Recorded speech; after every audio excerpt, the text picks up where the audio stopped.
ప్రజలు కాంగ్రెస్ని ద్వేషించరు తెలంగాణలో. ఓకే. కాంగ్రెస్ని లైక్ చేయొచ్చు, డిస్లైక్ చేయొచ్చు. కాంగ్రెస్ మీద కోపం ఉండొచ్చు, కాంగ్రెస్ మీద ఇష్టం ఉండొచ్చు, కానీ కాంగ్రెస్ని ద్వేషించరు ఇక్కడ. ఓకే. టీఆర్ఎస్ని ద్వేషిస్తారు ఇక్కడ. కల్వకుంట్ల కుటుంబాన్ని ద్వేషిస్తారు.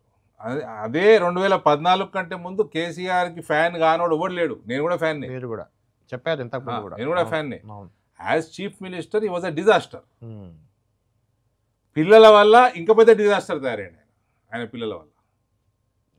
కాబట్టి ఇవాళ ఆ కుటుంబాన్ని ప్రజలు ద్వేషిస్తారు ఇక్కడ. కాంగ్రెస్ పని బాగా చేసుకుంటే నచ్చుతుంది, పని బాగా లేకపోతే కోపం వస్తుంది, కానీ ఇట్లా ద్వేషించరు.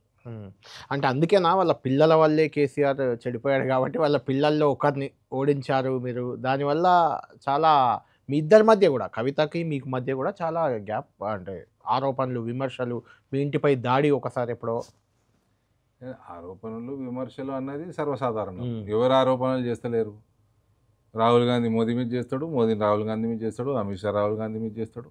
అంటే మీరు చేసినంత ఘాటు ఆరోపణలు ఒక మహిళా నాయకురాల మీద దాదాపు ఎక్కడ కనిపించవు. చాలా నేను మాట్లాడితే ఘాటుగా అవతల వాళ్ళకి ఘాటు తగులుతుంది. నేనేం చేయలేను. నేను ఎప్పుడు అండర్ ద బెల్ట్ నేను ఎప్పుడు అటాక్ చేయలేదు. నా భాష ఎప్పుడు ఆమె మీద, నా భాష ఎప్పుడు కంట్రోల్గానే ఉంటుంది. కేటీఆర్ మీద ఉండకపోవచ్చు, వాళ్ళ భాషలోనే మేము జవాబులు చెప్పిన రోజులు ఉన్నాయి. కవిత గారి మీద ఒక్కసారి ఏదో కొంచెం నోటు జారినట్టున్నారు. అప్పుడే దాడి జరిగింది కదా మీ ఇంటి పైన, జాగృతి కార్యకర్తలు. ఏం నోరు జారిన?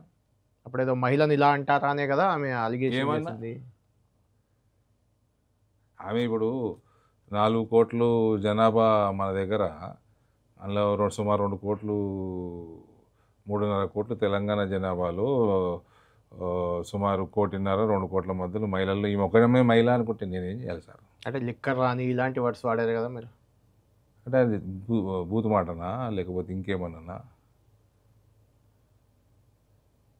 లిక్కర్ రాని అనేది నేను వాడినట్టయితే నాకు గుర్తులేదు, బట్ దానికే ఆమె రివోల్ట్ అయినట్టుంది అప్పుడు. లేదు, ఆమె దానికి రివోల్ట్ కాలేదు.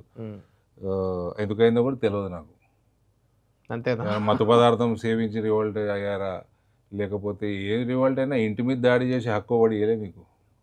ఎవడిచ్చిందండి మీకు? అదే తప్పే అనుమానం లేదు.